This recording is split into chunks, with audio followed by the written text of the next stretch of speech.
तो नमस्कार दोस्तों, कैसे हो आप सब। आशा करती हूँ आप लोग ठीक होंगे। तो आज हम चारों लोग सुनाएंगे आप सभी को चुटकुला, कहारवा गीत, नाच गीत। तो सुनिएगा और बताइएगा कैसा लगा। बहुत ही प्यारा है, आप लोग बने रहिए वीडियो में, फुल वॉच करके सुनना, वॉच टाइम भी पूरा हो जाए और दीदी लोगों का सपोर्ट भी हो जाए।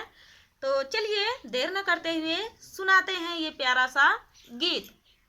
फूलवा बरसै मोरे आंगनवा के बटोरै ना नदी, फूलवा बरसै मोरे आंगनवा के बटोरै ना नदी, के बटोरै ना नदी हो, के बटोरै ना नदी, के बटोरै ना नदी हो, के बटोरै ना नदी, फूलवा बरसै मोरे आंगनवा के बटोरै ना नदी, फूलवा बरसै मोरे आंगनवा के बटोरै ना नदी। 4 महीना जाड़ा हो तू है, 4 महीना दिन जाड़ा हो तू है, तोहरे भैया बिन रजैया के ओढ़ावै ना नदी, तोहरे भैया बिन रजैया के ओढ़ावै ना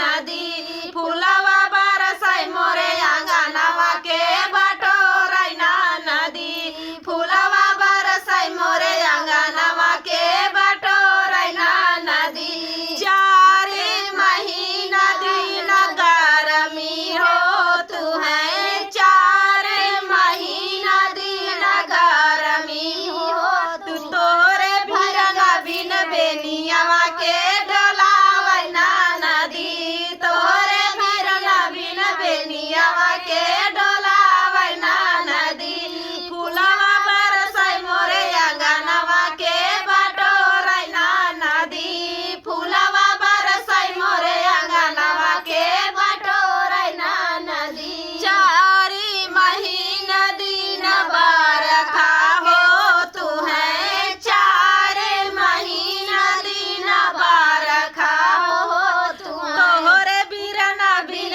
बंगालवा के छवावै ना नदी, तोहरे बिरना बिन बंगालवा के छवावै ना नदी, फूलवा बरसै मोरे आंगनवा के बटोरै ना नदी, फूलवा बरसै मोरे आंगनवा के बटोरै ना नदी। तो दोस्तों ये प्यारा सा चुटकुला गीत आप सभी को कैसा लगा कमेंट में बताना दोस्तों। तो मिलते हैं नेक्स्ट वीडियो में, तब तक के लिए नमस्कार।